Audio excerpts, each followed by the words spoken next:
Hey, cool cats and kittens, it's Jason, and it's time for another episode of selections from Jason Taves Foundation Library. I have to apologize in advance. I'm a little bit buzzed because I just got off another Zoom cocktail party with my cousin Rebecca. Here's to you, Rebecca. Today's selection is a book that I am so happy to have in my library. It is called New York Confidential. It is written by Jack Layte and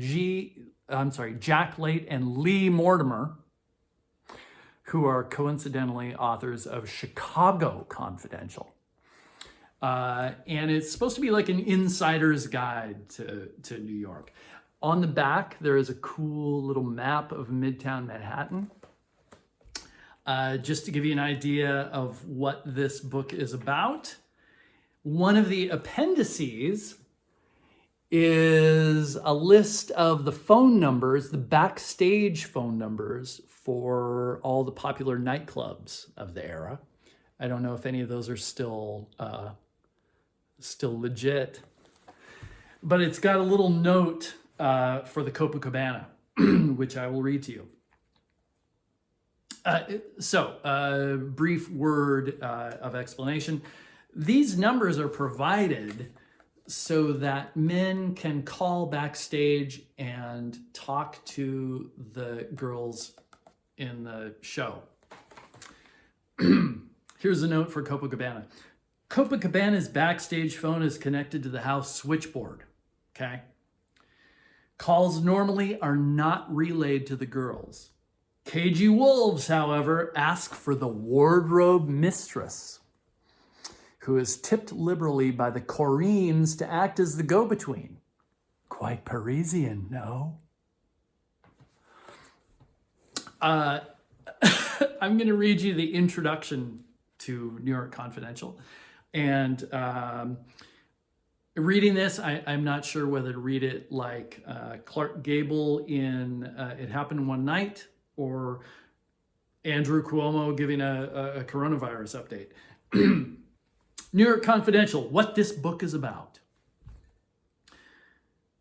This is the New York that's not in the guidebooks. The lowdown on the big town as only Jack Layte and Lee Mortimer can give it. They take you behind the scenes to explore and expose the denizens and the operations of the raffish half-world of crime, politics, intrigue, and passion. They lead you into swank nightclubs and into squalid nests of vice and perversion. They take the lid off Broadway and Swing Lane. They tell the truth about glamour girls, showgirls, party girls, models, and the White Way wolves. They sketch many after-dark characters who have made the city famous or infamous. Here is New York from the inside. This book ignores Grant's Tomb, the Statue of Liberty, and Radio City. Instead, it gives you an intimate revelation of what really makes this town tick. The authors have crammed an enormous amount of off-the-record information into its pages.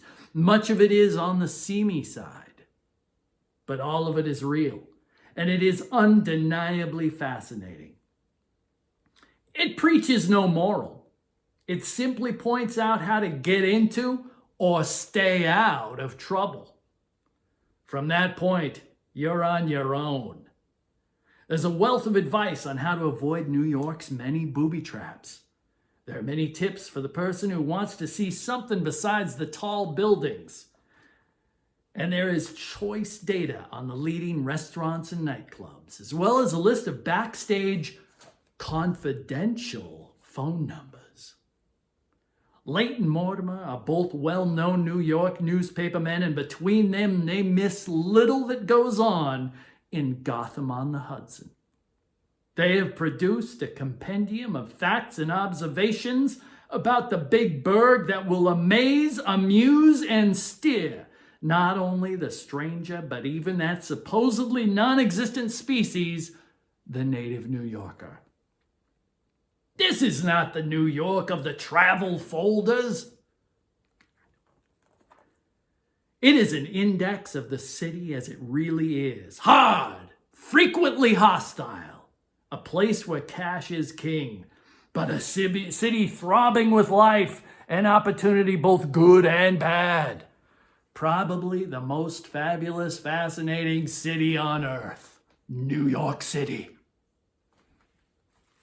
And I'm going to leave you with one final tip from Late and Mortimer. This is if you're going out dancing at one of those nightclubs. Tips. You dames with wide circumferences should not rumba. If you must, please don't quake below the equator. Seems reasonable. All right, I'm Jason, and I'll see you again tomorrow for another selection from the Jason Taves Foundation Library. Good night. Stay safe.